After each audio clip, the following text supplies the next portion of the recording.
इस कथा के माध्यम से आप यह जानकारी प्राप्त करेंगे कि राजा सगर जो अयोध्या के राजा थे, इनकी उत्पत्ति किस प्रकार से हुई, गर्भ में किस प्रकार से आदिशक्ति जगदम्बा ने इनकी रक्षा की और प्राणदान प्रदान किए।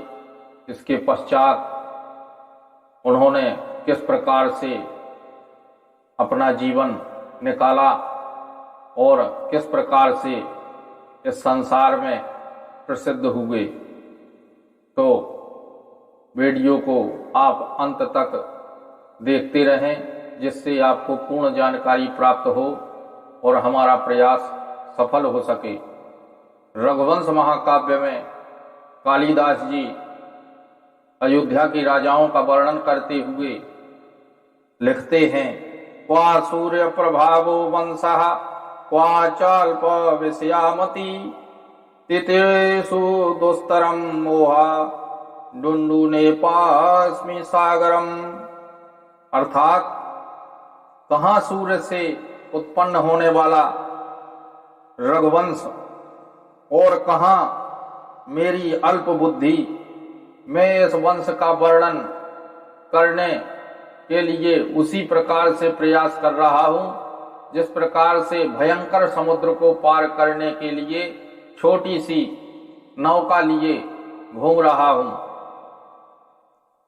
कालिदास जी रघुवंश का वर्णन करते हुए प्रथम राजा का वर्णन करते हैं। वैवस्वतो मनु नामा माननीयो महानिशाम आसीन महीक्षिता माध्याः प्रणवस छंदसामिवाह।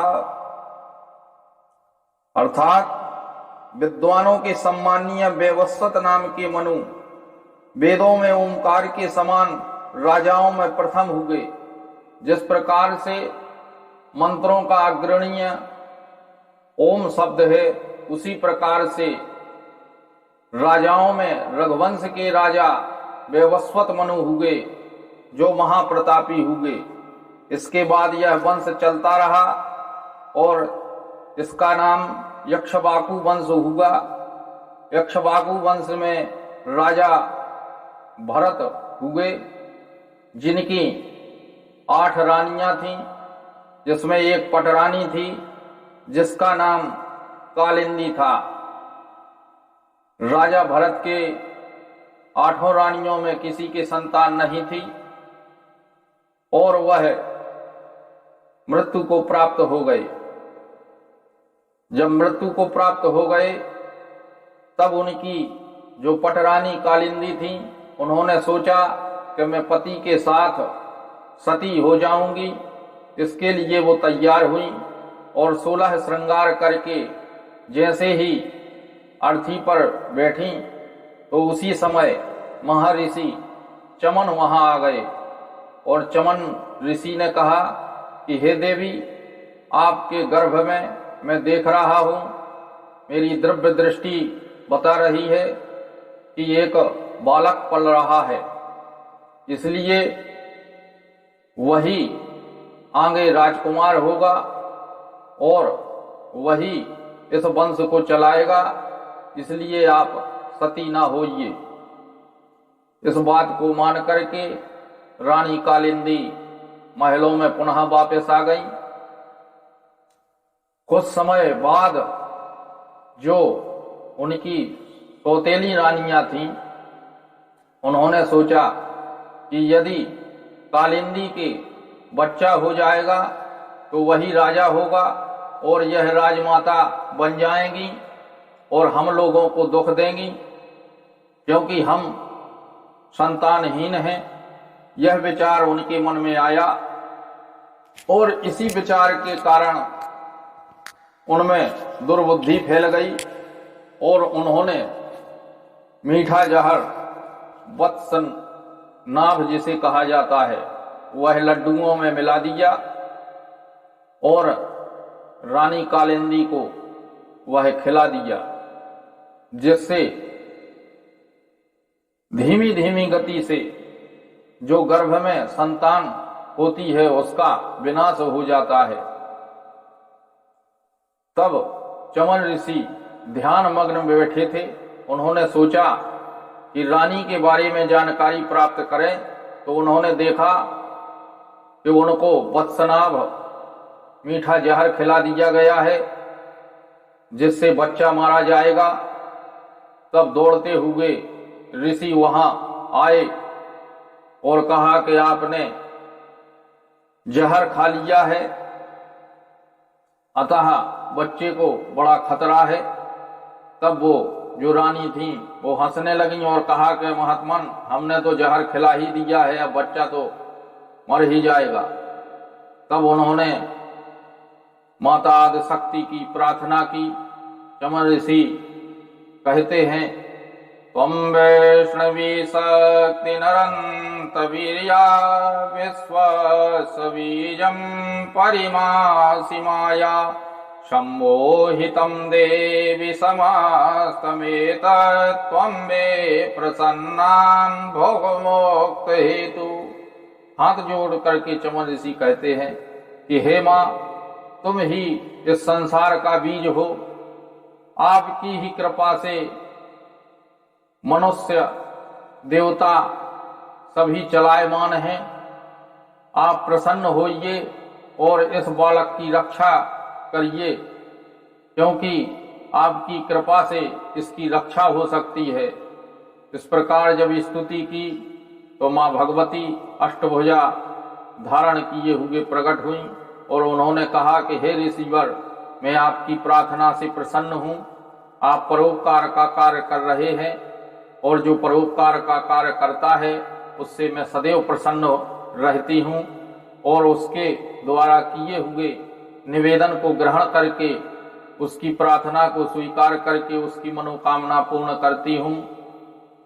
उन्होंने कहा कि मैं वरदान देती हूँ कि यह जो रानी के गर्भ में संतान है, इसका जन्म होगा, यह मृत्यु को प्राप्त नहीं होगा।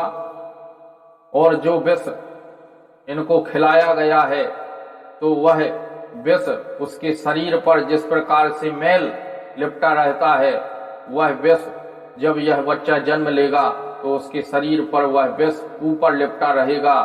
उसकी आयु को, उसके प्राणों को किसी भी प्रकार की विपत्ति नहीं आएगी। यह मेरा आशीर्वाद है। इस प्रकार से आशीर्वाद दे करके माँ आदिशक्ति जगदम्बा वहां से अंतर ध्यान हो गई।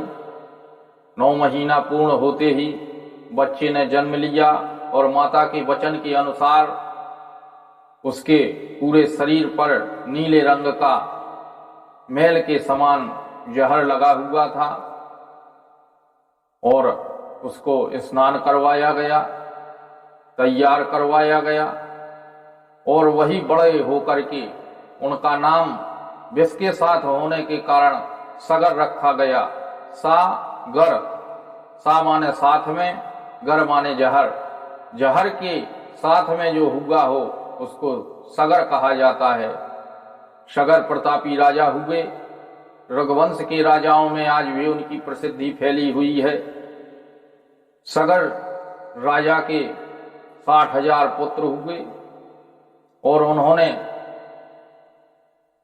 जब इंद्र का घोड़ा चुरा करके कपिल ऋषि के आश्रम में बांध दिया, तब कपिल ऋषि ने क्रोधित होकर के उनको अपने नेत्र अग्नि से भस्म कर दिया और इसके पश्चात उनके उद्धार के लिए राजा भागीरथ हुए। राजा भागीरथ ने भगवान शिव की तपस्या की। भगवान शिव प्रसन्न हुए। उन्होंने कहा कि हे राजन, आप ब्रह्मा जी को प्रसन्न कीजिए, क्योंकि गंगा जी तो ब्रह्मा जी के पास हैं। तो फिर राजा भागीरथ ने ब्रह्मा जी की तपस्या की और उनको प्रसन्न किया। ब्रह्मा जी ने गंगा जी को छोड़ा, भगवान शिव ने अपनी जटाओं में उनको धारण किया और वहां से जगह दे करके और गंगा जी होती हुई और जहां उनके पितर गंगा सागर में थे वहां जाकर के उनके पितरों का उद्धार किया।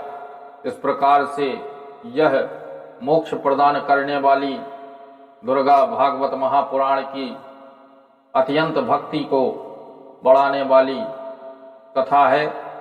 इसका जो श्रवण करता है, माता आदिशक्ति जगदम्बा की कृपा उसके ऊपर बनी रहती है। तो इसी प्रकार से ज्ञानवर्धक जानकारी के लिए आपदा शक्ति चैनल से जुड़े रहें और इसे सब्सक्राइब करना ना भूलें।